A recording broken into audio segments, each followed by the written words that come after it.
ئێمە گفتوگوی زیاترەکەین لەگەڵ پرۆفیسۆر دکتۆر شەهلا کەریم عەلاف کە پرۆفیسۆرە لە نەخۆشیەکانی ئافرەتان باس لە دووگیانبوون ئەەکەین. بەخێر هاتی. سەلامەتی من. بەیانیت باش و بەیانێکی پڕخێر و بەرەکەت. سپاس بەتەوە. دکتۆرە، ئەوەی کە زۆر گرنگە لە دووگیانیە ئەوەیە کە هەم دایکەکە سەلامەت بێ هەم منداڵەکە سەلامەت بێ. بەڵام ئێستا گەیشتن پێشتر خەڵک لە دیا ئیشیە کرد هەرتانە لە ناو شاریشا خانمان جوڵەیان زۆر بوو. ئێستا ئەوەی دووگیانە بێ هەر لە سەرەتاوە دەست لە ڕەش و سپینایە ئەو پرداخە ئەوە هەڵناگرێت. خەتاکە لە چییە؟ خەتاکە لەوەیە کە ئێمە ناهۆشیارین یاخود ئێستا نەخۆشیەکان زۆر بوون و خانمانی دووگیان ناتوانن جوڵە بکەن. خۆی هەردووکی ڕاستە، بەڵام ڕاستەکەی دووەم یعنی کۆمنتی دووەم 105 بڵین 95 دەربارەی یەکەمەکەی وشیار نینە. مثلەن ئەمە وڵاتە کۆمەلگایمە زۆر قسەی دەکەین و زۆر ڕەیی دەستە خوشک و برادەر و کچە بلک و کچە مامی وەردەگرین. یعنی نەخۆشێکمان هەیە مەتەلەن خینی دەبینی یۆڵداشی لە خوارەیە، دکتۆر پێگوتیە زۆر هاتوچوومەکە یان ئەو شتەی مەکەم، ئەو قسە لە خەیاڵی دەمینێ ئەویت کە لێک دەداتەوە دەبا ئەم لە ئەوەلی ڕا هاتوچوونەکەم حتى خینی نەبینم و نییە شەکە و هەلە نییە علاقی بە مۆزوعی نییە. ئەتوو نۆرمەلی حرەکەی دەکەی هاتوچوو دەکەی زۆر زۆر هیچ کاریگەری لە ڕەحمی نییە. ئەگە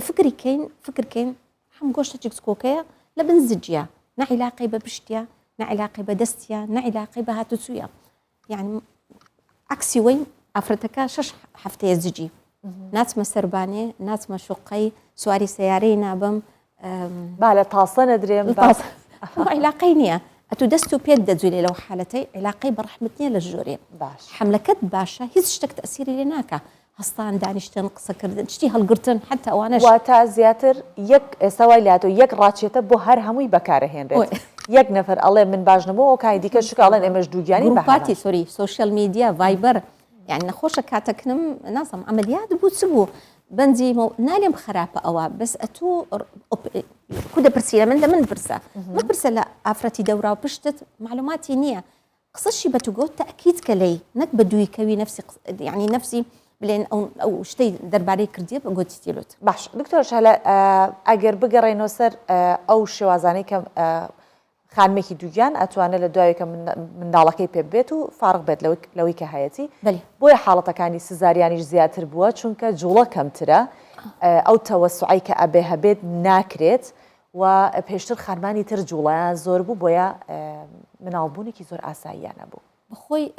سزێریان قەیسەری عملیات شتێکی و هەڵە نییە بلێم ئەوەیان ئەوە زۆر شتی تێدایە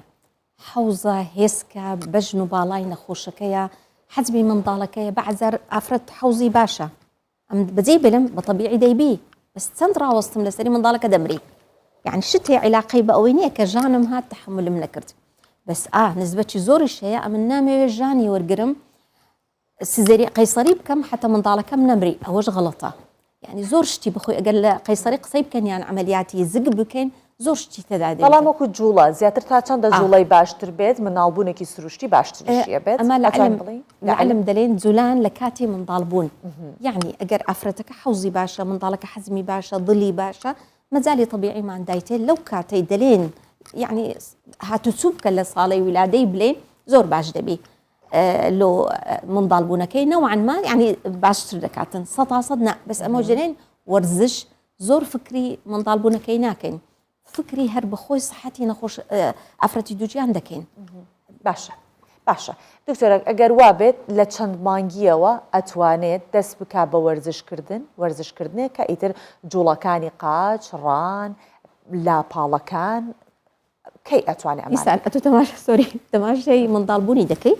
ئەمنیش تەماشای ئەوەکەیت کەم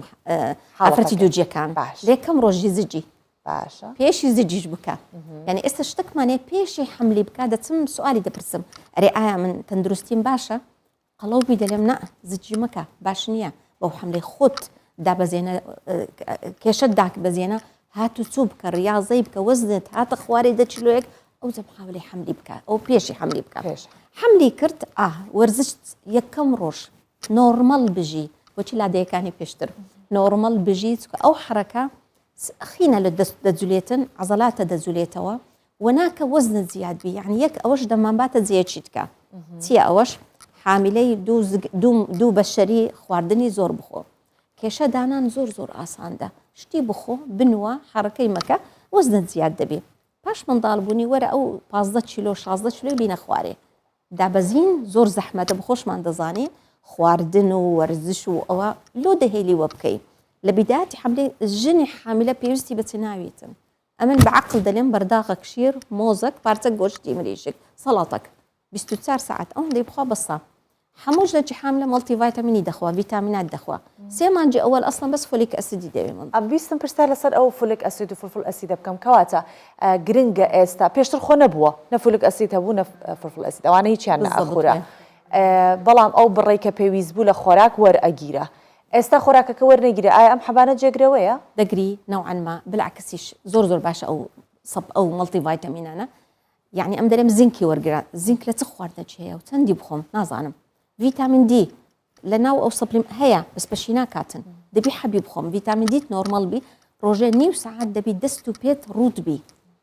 هتاو بدايركت للداتن حتى بركاتن دسمد لكاتي حملي بيوست زياترا وقت خوي لا دايت تي عندك النخو افرد دستي كرايتو بي مثلا هتاو زلتي خلدي خيله مالي خوي هتاو ليدايا اما استكاد دابوشين شقة مال خاني يعني كلمة البيش التاوينا قريناها بس هب بريدكا زور بريناكا يعني بس باشترى لا هيت فأو حبة وأو سبليمنتانا مهمة لقلي شي خواردني خوراكي مثلا زلاطة شي دخوا سلطة لا أو كومال قايمة زور بزواني داندري بس حسبنا كان كام بلين مين دشة أو شي أو قاب زلاطة دبي خلاص بيس بيني وراني أوري أفرتي دجان دائما غازاتها وقبزة بتستاتي دكا دبي سلاطي بخواس بيني وراني أخونا لي بروح درمانو حبي ورقرا آوي زور بخو هجد برداغ نورمال نك حاملة هجد برداغ آو الدوي روجانا حتى قولون دباج بي أو سلاطة أو آوش كيش دادا بيزين نوعا ما قلودناكا سلاطة وآو تخواردني كم تردخوي آيا خواردني كم تربخوم نا سروشتي سلاطة دبي زور بيتن مريشتي برجاي دبي زور بي ماستو خيار دبي زور بي ترى دريه ترى زورش لو أبي السكريان هي زورنا سكر شكلي تدايا فترش أونية مثلا قابتي بخوم من خرما يعني قابتي شفتي أوش برك تأثير دكاتن لصحتي وأوش دزانين كيش رياضة كردن دور دكالة أفرتي دوجان دورناك كم دكاتن سكري يعني زور جن هي أفرتي دوجان وشكري قرتيا باشا بيش أوكي بين السر أو نخوش يعني مترسي چه نخوشي كي هي توش بلكاتي دوجانيا بلام مترسي لبارتون واني كدزي هبارين بكاره هينن وما ويقى بلسر پشت بالكون كواتا توين بلين بو كاما نمترسي دارة اگر ورزش بكاتو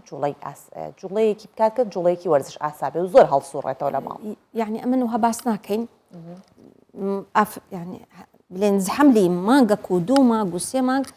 ورزش نالين أما نالين ورزش بوحدة يعني برك ستريسا أقصد ورزشكش خراب نبيتن نخوشك أو يعني دترسيه ورزشك ممكن من ضالم لبرت دور بي سببك ورزشة أما دلين أتخيني دبيني يعني من ضال لبرتسون تها حتسوي نورمال كلام عليه إيشي كبابيان سرش نتهبي بروح حديقي حركي بك لهوليا تسوبك أو بام بيدلم ورزش له حاملي ورزش زياتر اعتمادك أمنا ما يوزن زياد بي بطاني برواتن بطاني باشترين بخور رياضة هاتوتوا باشا كاتب بياسا كردن بو ماوي چنك بو جنيكي آساي كا ماوەیەکی دووگیانی ئاسایی هەیە مناڵ نۆرماڵە خۆی نۆرماڵە چەندێک باشە کە ڕۆژانە خۆی دەڵێن سەعاتە کونی و خلال هەفتەچی يعني ئەگەلێک دەینەوە بڵێن تارێگەک ڕۆژەیە 20 دقە ڕۆژێ عکسی وەش هەیە دەیە منداڵی طبیعی بدەسە سامی عەبدڕەحمانی پارکی سامی ڕەحمان دێتەوە پێی ئەوەندە ئەستور بووە تەنگە نەفەس بووە ژنی حاملە تحملی ئەو شتەی ناکە زۆر يعني ئەتو تایپی ورزشەکەی مودەکەش دەبی دیار بی باشە لە چەند مانگیەوە ئیتر نابێ ئاو هەفشار بۆ خۆی بهێنێت هەموو لە بدايەتی ڕا لە بدايەتی ڕا تو مەجالت داخۆت لە بدايەتی ناتانی کۆنتڕۆلی بکەی لەخێر ئاخر دکتۆرە هەندێک کەس هەیە ئەڵێ تر لە حەوت مانگیەوە چۆن خۆت باست کرد لە سەرەتا وتت کاریگەری دەوروبەرت لەسرە دایک پێڵێت پور پێڵێت لە حوت مانگی تر حاضر بە نەوەک منداڵەکەت بە حوت مانگی بێتتر بە وردە پیاسەکەیان ئەنجار پێڵەن لە حومانگی مەترسیدارە میکە ئەم شتە بۆیە بزانین لە چ مانگێکە ئیتر مەترسی هەیە کەمتر بچێتە دەرەوە کەمتر پیاسە بکات نیمان ئللاوی نەخۆشە شتەجی هەیە ئەوی دەترسی لی ئەوانە ئەمە نۆرمەڵ لە بیداەتی ڕام دەکەم حتا کێشەم زیاد نەبیتن لە ئەخیری حرەکەی دەکەم پشتێشانم نەبی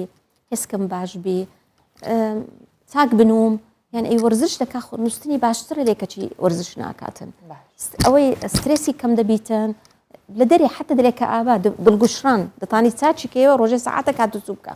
یعنی ئەو هاتوچیە ڕاضەیە حرەکەیە خین دەجولێ لە جسمت دەستە دەماغت باشە هەرچەندە ئێمە ناتوانین بڵین بەگشتی بەڵام ئەتوانین بڵین ناتوانین بڵین بەگشتی خەڵک وەرزش ناکات بەڵام هەیە بە شێکمان هەیە تەنانەت لە هۆڵەکانی لەش جوانیشن ئەوانی کە پێشتر لە هۆڵی لەش جوانی وەرزشیان کردووە و دواتر دووگیان ئەبن بۆیان هەیە لە هۆڵەکان وەرزش بکەن یاخود نا هەر ئەوەندەی کە پیاسەیەکی سەعاتێ بکەن بەسە بۆیان وەرزشی ئەو سنتەرانە هەیتیان خۆیان یانی شتی توندە ئەو جملاستیک کوشتوار ئەوان مەمنوعە شتە ئەتیادەکان مثلا سواری بایک سواری پاسکیلی دەسوڕێتەوە جولان لەسەر تریزمیل هاتو چۆکە دەبی حتا زگیشتەوە ئەنما ریاضەکەی ئەسڵەن ئەمە سۆری لە ملەتمان بەکاری ناینیم ئافرەتی دووجیان معڕەزە لەبەر حملەکەی لۆ میز نەڕاگرتن نەوە ریاضەک هەیە دەکاتن درێژ دەبیتن خۆی دەکوشی و دەکاتن ئەوەکە یعنی خۆی توند کاتن عەزەڵاتی حەوزی وە بکاتن کەم کاتن نزبەی میز نەڕاگرتن پاش منداڵبوونی باشە زیادبوونی کێش لە خانمانی دووگیان هەمیشە بێتە هۆی سترێس بۆیان کە خۆی بینێ لە بەرانەوە ئەوە بوام لێ هاتووە ئەوە ئەبێتە هۆکار بۆی کە چۆنە لە ڕووی دەرونیەوە نامورتاح بێت و کێشی زیاد بکات بخۆی حتا 12 کیلۆ ئەخری نۆمانجی نۆرمەڵە بەس ئەوی نازانێتن ئەفرەت دووجان ئەو وەزنە هەموو ئەوە نییە لە شوور کێشەی جسمی ئاوە لە بن پیستە و لە ناو بەشێکی زولالە ئاوە یۆڵداشی منداڵەکەیە حەجمی وەزنی منداڵەکەیە ئەوە وەچی منداڵی دەبی هەر بخۆی دەبینی دژاشەکە زەعیف بووە شل بووە لۆچکە نۆرمەڵ دەبی باش منداڵ بوونی خوا خەڵقی کردی ئەوە لە میزی زوو دەکا میزکردنەکە لۆ داینایە حتا ئەو ئاوە زیادەی لە جسمی دەربێ فعادەتەن پاش منداڵبوونی چلۆ 1 2 کیلۆ 3 کیلۆ ئەوە زیادەکەیە ئەو بە چ دەبیتن یعنی هەر منداڵی بوو هەفتەی یەکەم ئیستراحەتی کرد هەفتەک باش دەستپی کە ریاضەی بکاتن لۆ زگی چانابی بە پشبێندی ببەستی توندی بکە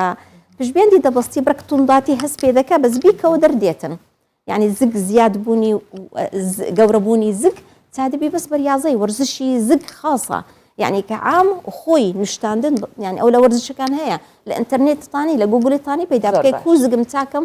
زیادە وەزنی زگم پاش منداڵبوونی باشە بابێنە سەر ئەو خانمە دووگیانانەی کە مدمینی قاون قاوەیان زۆر پێخۆشە چایان زۆر دایی کە پرۆگرامان تاوو یەک قاوەی پێمان بڵیت کە تا چەندە ئەمە دروستە و ئاسایی ئەگەر مدمینی قاوەی و قاواخوا قاوە ئەو جاری تەرکیزەکەی چەندە یعنی وەختی خۆی فینجانێک دەخورە ئێستا دەبینی کەمێکی زۆر دەخۆی بۆی قاوە حالیەن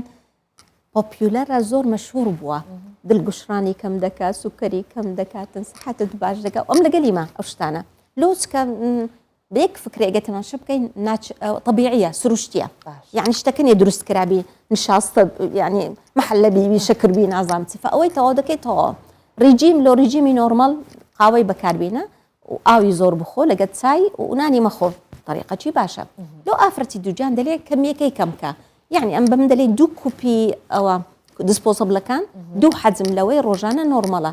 حتا فێری لە خۆی بکاتن ئەو دوێ بکاتە 4 فنجان یعنی بکاتە 4 جاران ڕۆژێ هەر جاری کەمیەتێکی کەم